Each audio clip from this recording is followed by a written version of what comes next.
We begin with the latest out of the Bahamas. The official death toll has not risen, but there is fear that it will. Meantime, as many families wait for word from their loved ones, there were some dramatic reunions as well. CBS 4's Ted Scouten is live in Nassau to show what has been an emotionally draining day for so many people there, right, Ted? Yeah, Jim and Rutabaga, hope, anxiety, joy, you name it, people were feeling it here today. What's been going on throughout the day is choppers have been pulling in right behind this hangar right here. You can see where that ambulance is. What they've been doing is they've been offloading people from the choppers who have been evacuated. They bring them over to the ambulance to be evaluated, then take them to the hospital or to a shelter, wherever they need to go. And you know, also today, we have seen some incredible reunions. An emotional, tearful reunion as a woman's child and mother are flown in from the northern islands, rescued from the destruction.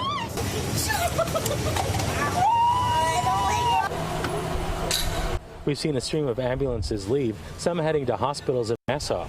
Meanwhile, families gather outside this small airport terminal, hoping for good news about loved ones.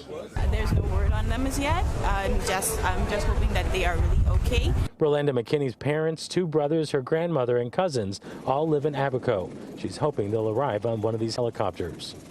I've got word that people have seen them in Treasury, so I'm just waiting to see if they are being evacuated from there.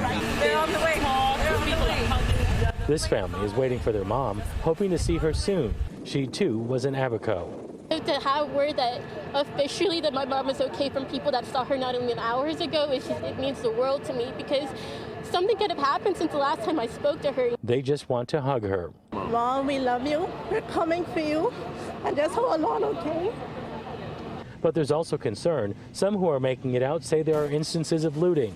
My nephew's wife was saying that it is scary. They're throwing rocks at you. They're breaking your windows that aren't broken. The houses that are still intact, they're trying to take them over. They're looting everything. Here in Nassau, locals are doing what they can to help ease some of the suffering for those who are stranded in the destruction. You just feel helpless, and you're trying to do a little bit, you know, to help out. So I'm dropping off groceries and supplies like lanterns and what else did we get? Like duct tape, batteries. A constant flow of people are dropping off relief supplies. The gym at the New Providence Community Center is filled with water, canned foods, and supplies, while they prepare to take in evacuees once they make it to Nassau. The island, you know, you have 6 degrees of separation. Here it's 3 degrees of separation. We're all related, we're all connected, and it really hits the heart. It really it just puts you at a loss for words.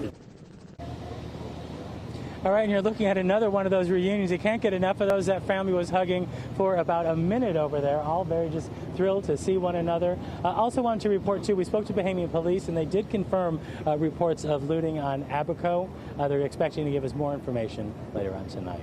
Live in Nassau, Bahamas, Ted Scouten, CBS 4 News. All right, Ted, while we've got you there, what we've seen of Abaco, it doesn't look like there's much left. So isn't the best move to just get people off of that island? I'm sorry, say that again, please? Isn't the best move simply to get people off of Abaco? Because from what we've seen, the devastation, there doesn't seem to be much left there. Yeah, you know, a lot of these choppers have been flying back and forth throughout the day. A lot of the people that we've seen today who've had those reunions, they have come from Abaco. So we've been seeing a lot of that today. And from what I understand, some of these missions plan to continue this evening. I even saw a few more crews going out there ready to board helicopters to go on the next one. And Ted, we heard as you were traveling there yesterday at the Bahamas, you had to go through customs. Is it still pretty orderly there in Nassau? Because it's hard for us even to imagine that they're running things regularly.